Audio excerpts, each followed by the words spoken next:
So Tyler Perry has a response to the people that have been critical about his movies, referring to them as highbrow Negroes. Yeah, but what? No. You got to drown all of that out, because if you let somebody talk you out of a place that God has put you in, you are going to find yourself in hell.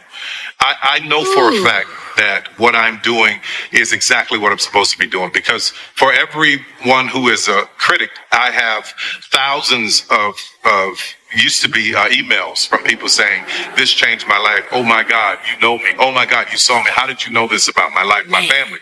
So that is what is important. We're talking a large portion of my fans who are disenfranchised, who cannot get in the Volvo and go to therapy on the weekend.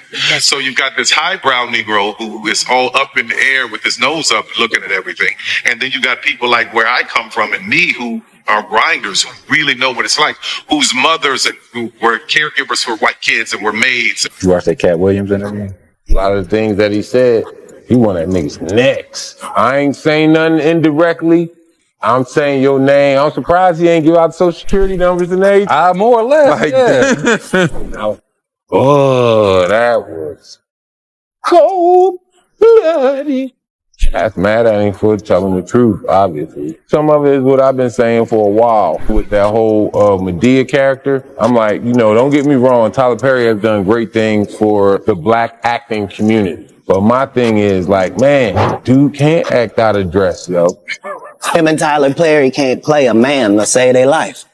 They play good women, and I believe that the best actor should be in the best role. We put too much pressure on Tyler Perry. You know what I mean? If you thought Katt Williams' explosive interview was the final nail in the coffin, think again. Tyler Perry isn't one to stay silent while the world takes shots at him. Instead of backing down, he's coming out swinging, standing tall against criticism, and proving that his haters only fuel his fire. There are some who don't understand Perry's work and dismiss it, many of them African Americans. They find characters like Medea, Mr. Brown, demeaning caricatures, racial stereotypes. Spike Lee has said, and I quote, "I think there's a lot of stuff out today that is coonery and buffoonery. I see ads for Meet the Browns and House of Pain, and I'm scratching my head. We got a black president, and we're going back. The image is troubling, and it harkens back to Amos and Andy." Right. He's talking about you. I would love to read that to my fan base. Let me tell you what Medea, Brown, all these characters are bait.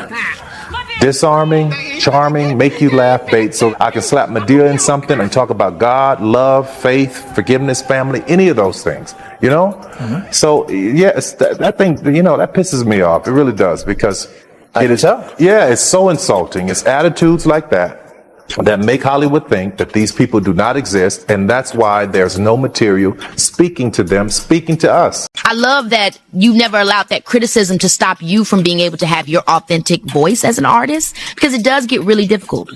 Yeah, but what? No. You got to drown all of that out, because if you let somebody talk you out of a place that God has put you in, you are going to find yourself in hell. I know for a fact that what I'm doing is exactly what I'm supposed to be doing, because for everyone who is a critic, I have thousands of used to be emails from people saying, this changed my life. Oh my God, you know me. Oh my God, you saw me. How did you know this about my life, my family? So that is what is important. We're talking a large portion of my fans who are disenfranchised, who cannot get in the Volvo and go to therapy on the weekend.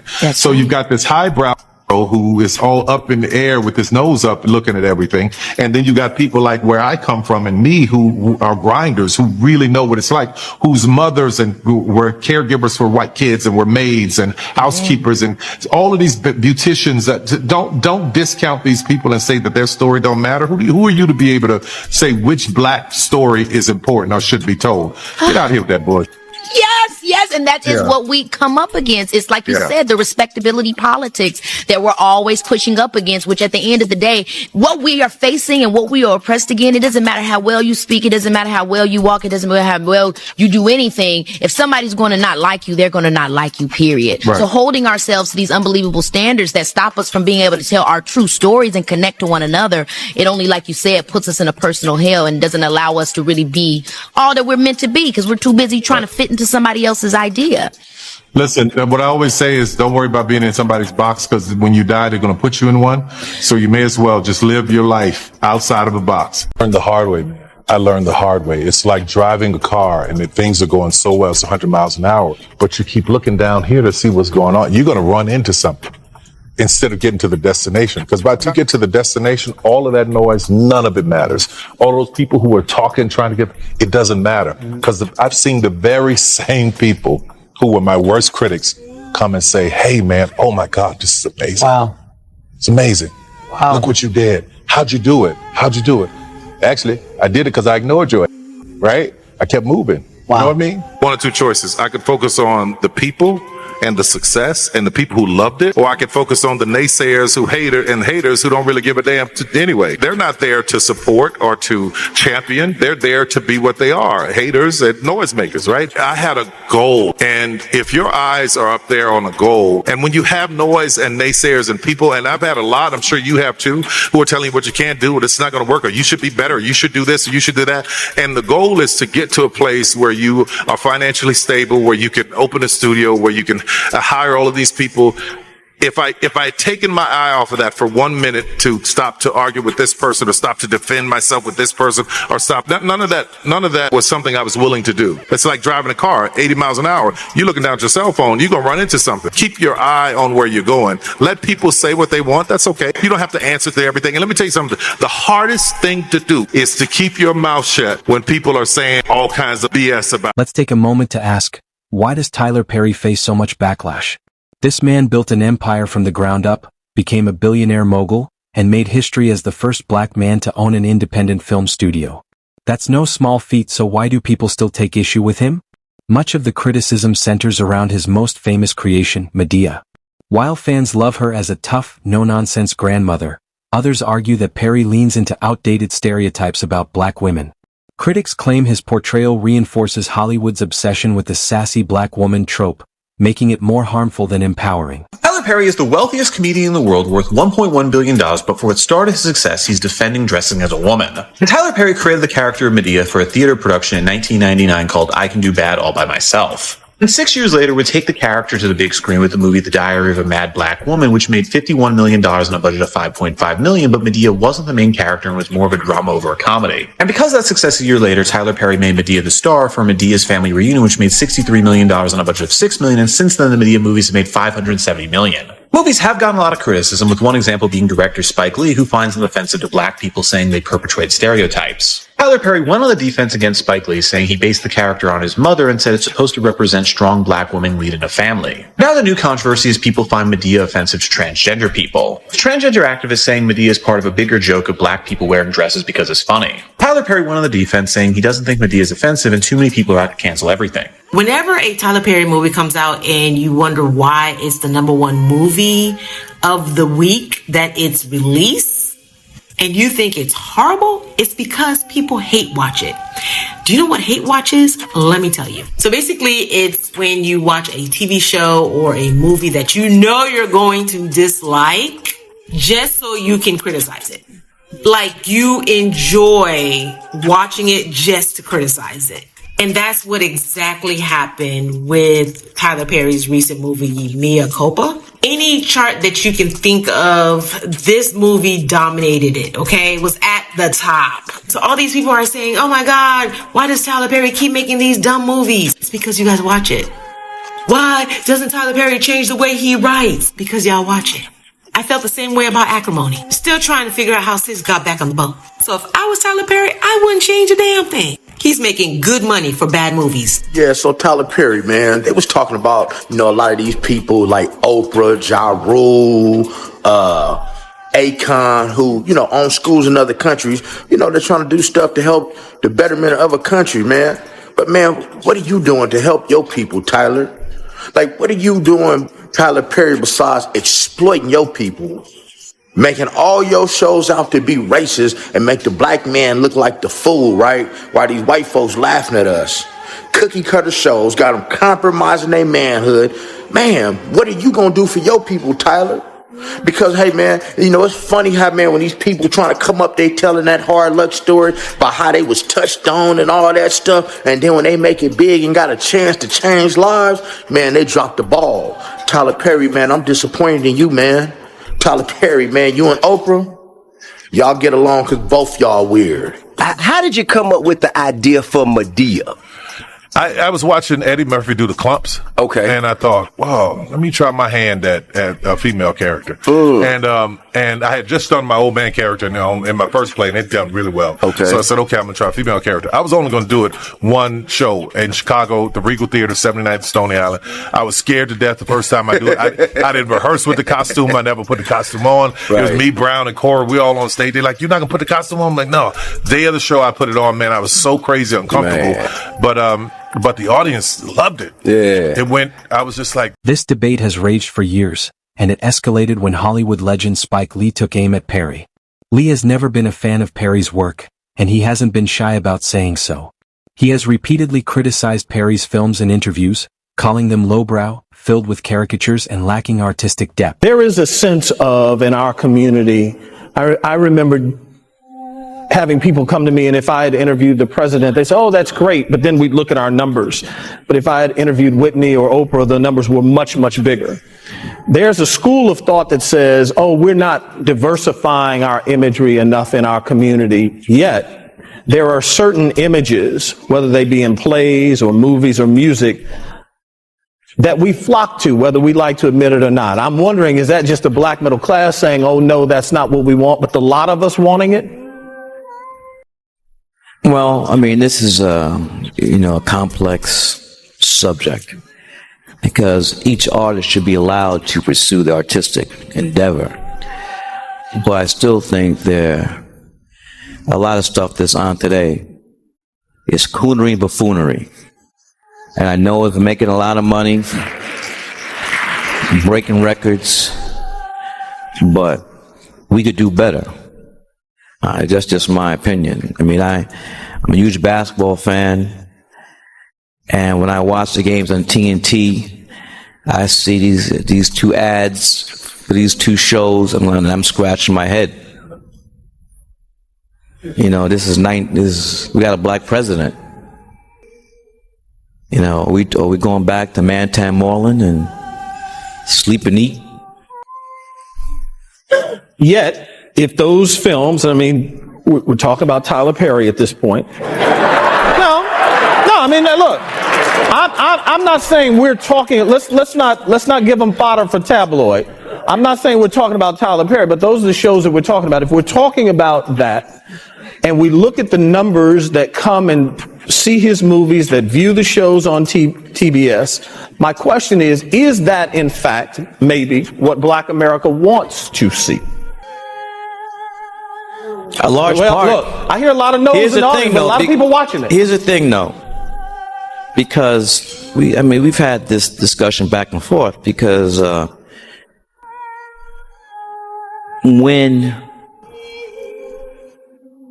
John Singleton, people came out to see Boys in the Hood, and he did a Rosewood, nobody showed up.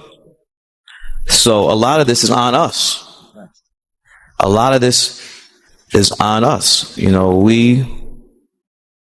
vote with your pocketbook, your wallet, you vote with your time, sitting in front of the idiot box. And the man has a huge audience, and Tyler's very smart. We know what he's done. He started out, with these plays, and church buses would pull up, packed, and he's parlayed it into bought his own jet. You buy a jet, you got money. But at the same time, for me, just imagery is troubling. Is there a disappointment from you as a director and an African American that Miracle at St. Anna won't get the same audience as some of the other movies that you will make? And therefore, the idea of what we support? Well, here's the thing. I mean, DVD is a director's best friend. So a lot of people have come up to me and said they like the film a lot, but for whatever reason, they didn't get to see it in the theater, but they definitely got the bootleg or watched on television, pay-per-view. And even if nobody showed up, I wanted to make that film because Hollywood historically has omitted the contribution of 1.1 African-American men and women who fought and died for this country in World War II. And I just got tired of seeing these films again and again and again, which does not give any love to us. The first person to die for this country was a black man, Crispus Attucks. We're not talking, I mean, we're more patriotic than anybody. Tyler Perry didn't just sit back, he fired back with full force.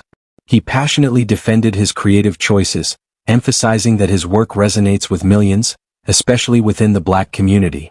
Perry called out Spike Lee for having an elitist, gatekeeping attitude toward black storytelling, accusing him of looking down on films that connect with everyday people. Punch the hell out of you. Say something else. That is my answer to Spike Lee. Go to hell. Go. I will punch the hell out of you. Say something else. Let me just say this about Spike, anybody else, all the critics, anybody else. You know, it's only black people that do this to each other. I have never seen Jewish people complaining about Seinfeld. I've never seen Italian people complaining about The Sopranos. It's only us as that do this to each other. And I can't fix it. Booker T. Washington and W.E.B. Du Bois did it. You know, Langston Hughes said that Zora Neale Hurston was a new version of the dark. This woman wrote Their Eyes Were Watching God. She spoke from a Southern point of view. Here Langston is in New York with his Harlem slickness, and he couldn't understand it. You know what I'm saying? Yeah. It's kind of the same thing. I speak from the South. People love it. Why in the hell would I sit here worried about Spike Lee? What's up, y'all? Just got through watching a 60 Minutes interview with Tyler Perry. Yeah, and it seemed like a lot of stars, man, are kind of like this, man. They've been through a whole lot of pain in their life, man. What you think about that, man? Man, the good thing about it is he used that pain to motivate him to get busy and to go to work, man. All those positive movies he's been making, man. So, I mean, shouts out to Tyler Perry for that, man. Yeah, and like on the end of the interview, Spike Lee had put out a comment saying that characters like Medea and Mr. Brown and some of these other characters, people consider it coonery and buffoonery, man. Yeah, man, he kind of have a point there, man, but Tyler Perry mentioned that he used those characters as bait, and a lot of times you have to do something to get people's attention if you want to say something. Yeah, man, but like I say, truth be told, I'm not gonna wear no dress, man. I'm not. If you have to do all that to go all out, man, I just won't do it. I won't be wearing no dress. And I said a long time ago, you know, with me personally, I kind of take music serious. So I just decided, you know, I won't really do no spoofs, man. You know, I might do like some remixes or something like that, but you're not really gonna find me doing no spoof, because that's I consider the music what I do. That's what I love, and I wanna keep the music pure, man. Yeah. But as far as Tyler Perry, man, I don't think what Spike Lee said was he's an image for like the whole black race. I don't believe that. Yeah. I believe that, you know, it's Tyler Perry. Like when he go on to have other successes and have billion-dollar empires and win Oscars and all that stuff, Tyler Perry is gonna be synonymous with Medea. Hey, you got a point there, man. I really think so too. And man, my daughter, 6-year-old daughter, she think Medea is really a woman. What y'all think about it? If you took the other studios, if you take Warner Brothers, Disney, Paramount, put their backlots together, they don't equal the size of yours. That is tremendous. And listen, you know how we called me this morning and say, come on, man, do this. I'm like, okay, and you know, I'm not comfortable with this kind of stuff, but okay, I appreciate it. But yes, it's let me just say, it's 5 minutes from downtown. 5 minutes from the airport, no overhead airport traffic. It was a former Army base that was once a Confederate Army base. Now I own it, which is poetic justice in itself. So I'm telling you, man, I got a lot of great team, a lot of people who helped me pull this off, great people. But the key, the only way I was able to get here is ownership. I never sold anything, never sold a movie, never sold a TV show. I held on to ownership, and that was the path to get here. So I'm hoping that inspires more people to own. One of the most important things that happened is you named the soundstage after Spike Lee. Yeah. And that is a relationship that hasn't always been the rosiest. But I think a lot of people, when you saw that, you named the soundstations after all of these important Spike Lee, Whoopi Goldberg, Denzel Washington. I think that's such a powerful moment that you guys were able to get past that, and you actually have a soundstage named after him. Tell me about what the symbolism behind that meant to you. Well, listen, I don't care if you got beef with somebody, that is what it is. But the truth is, you cannot deny what he has done in the film industry and how he's been on the forefront to help me and everybody else get to the place where we are. So, Spike called me a few years ago when he came to my house, flew down to Atlanta, we sat down, we had a great conversation. And the beauty is, that's what I'm hoping that people will understand. Like when Oprah and I worked together, it was a huge moment. But this moment for me and Spike is a huge moment. So I'm hoping that we as people start to come together and understand that, hey, everything's all right. Everything's cool. You can have your opinion. I can have mine, but we all are going in the same direction. So I just wanted to honor him for what he's done, man, for sure. Even after Perry publicly addressed the criticism, Spike Lee refused to let it go. Time and time again, he took fresh shots at Perry in later interviews, doubling down on his disdain. It became clear this wasn't just a fleeting disagreement, it was a long-running, full-blown feud. You have been critical of black film and the production value of some black productions because you believe it's stereotypical. And you strive not to do that in what you call prototypes rather than stereotypes. Why are you so critical of that? Well, number one, I'm a student of cinema. I live and breathe cinema. I'm a professor of film at York University for the past 15 years at graduate film school, where I finished after finishing Morehouse. I'm artistic director of the school. And I know the damage that the dehumanization and the degradation, not just black people, but people of color, women, Native Americans, Hispanics, and all the damage that's been done through the imagery throughout the history of television and movies. All right. It's simple. So I'm going to ask you, do you think you've been critical of Tyler Perry? Do you think Tyler Perry, are you lumping him into that? I think of everything I need to say about Tyler Perry has been said. The man's a brilliant businessman. He's doing what he does. God bless him. What do you mean by God bless him? May God bless him. He told me to go to hell. I say, God bless him. He told me to go straight to hell. That's even different. But God bless him. Well, this is the perfect transition then for what we were talking about earlier before you got here, about there was a lot made of the, and I know you may say, or a lot of people would say they don't want to get into it, but it's a perfect transition with some of the things that you'd said about Tyler Perry, because a lot of people would say, well, Tyler Perry is someone who is opening doors potentially for opportunities that Hollywood would normally pass on, and you were pretty tough on Tyler Perry. My man. Yeah, you were three my man. Three my mans? I'm in trouble. My man. Four. I've never ever said that Tyler Perry was not a great businessman. I've never ever said that Tyler Perry did not provide many jobs for people of color. And in fact, me and Tyler Perry are cool. So there's no beef between us. It's, supposed beef between us. Him and I were together. There's no absolute static or ill feelings between me and Tyler Perry.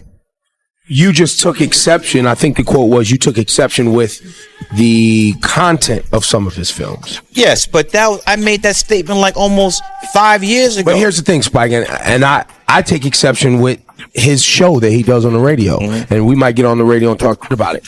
We might get on the radio and talk about Syph, but we're all cool and there's a mutual respect. I think because you're Spike Lee and because your brand, the Spike Lee brand, the 40 Acres and a Mule brand, has been synonymous with social commentary through film, right? Or taking issue with someone who's doing buffoonery and coonery.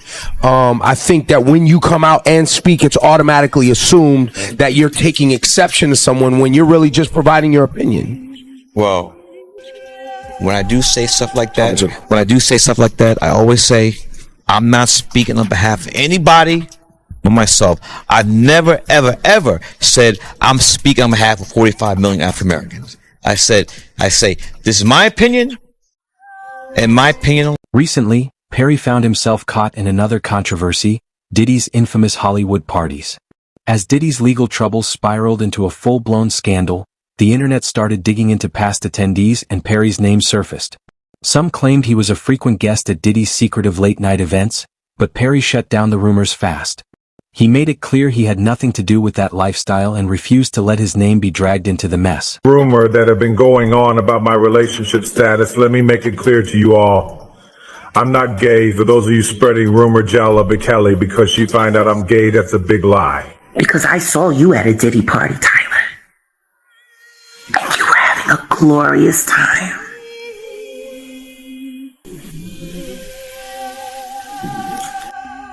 And if you must know, we're still working together, so enough with the rumor. And if you have interest in me to figure out I'm straight, kindly text me directly, and I'll make out time to reply thank you. I need him to tell me what happened to my friends. And I don't care how long it's been since I talked to them. They will always be my friends. Always. Tim and Durrett and Lamont Rucker were not the same after they went on camera with Tyler Perry. Christian, I think you can tell me more. Rather than dwelling on the negativity, Perry is pushing forward, focusing on his latest project, a World War II film starring Kerry Washington. This marks a significant departure from his usual work, and if it resonates with audiences, it could redefine his career and shift the conversation entirely. Hollywood powerhouses, and powerhouses is the word for Tyler Perry and Kerry Washington. They have joined forces on a new World War II movie. It was written, directed, and produced by Tyler Perry, because that's what he does, everything. 6888 tells a little-known story of the 6,888th Postal Battalion. This was the only women's Army Corps unit of color to be stationed in Europe during World War II. Washington plays Charity Adams. She was the highest-ranking black female officer during the war. We caught up with both of them at Joint Base Meyer-Henderson Hall near Washington, D.C., and they shared with us why it's so important for them to showcase this chapter in our country's history. They did not send us because they thought we could do it. We are here because they are sure we cannot. The women of the 6888 Central Postal Directory Battalion were sent to Europe during World War II to complete a nearly impossible mission: deliver a backlog of roughly 17 million pieces of mail to U.S. soldiers and their families back home. At one point in the movie, she says, "This isn't about mail, this is about giving people hope." Yeah. That's the thing that gave me goosebumps when I heard it, because to be honest, I hadn't thought about it this way. And This she is came giving up with people this. hope. She came up with this. If there's no mail, there's low morale. When there is no mail, there is low morale. Low morale. That was her. The her actor Kerry Washington is talking about is Major Charity Adams, the real-life commanding officer of the 6888. Major Adams' unit was given 6 months to deliver the often mislabeled mail. They did it in 90 days. Why did you think that Kerry Washington was the one to play that particular role? Because she's loud. The first time that Tyler Perry met my mom, who you know my mom is very elegant, gracious, stoic. He said, "You are so lovely. What happened to your child? She has no inside voice at all."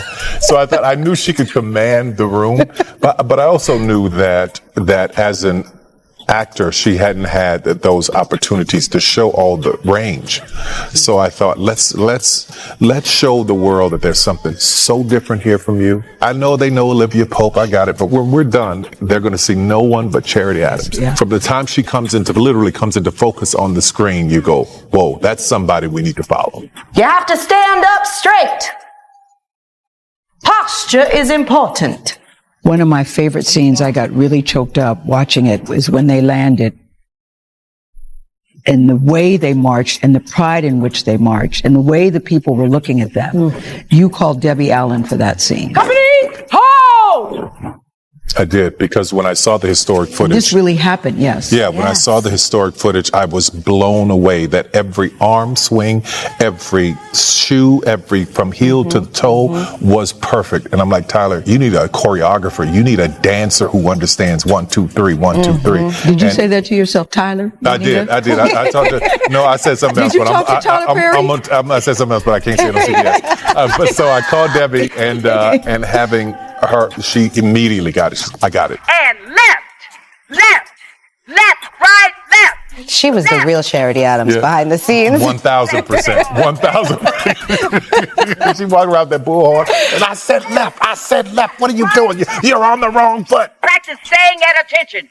No movement back there. I see you. You don't understand.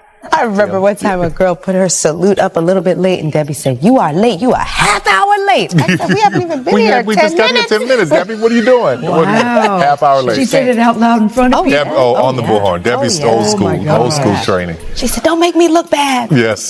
So I would get behind her and say, "You want fame?" That's right. What fame costs. Friday is where you start paying. Here's the $1 million question. Will this project earn Tyler Perry the respect he deserves? Or will critics find something new to attack? Can he break free from the controversy?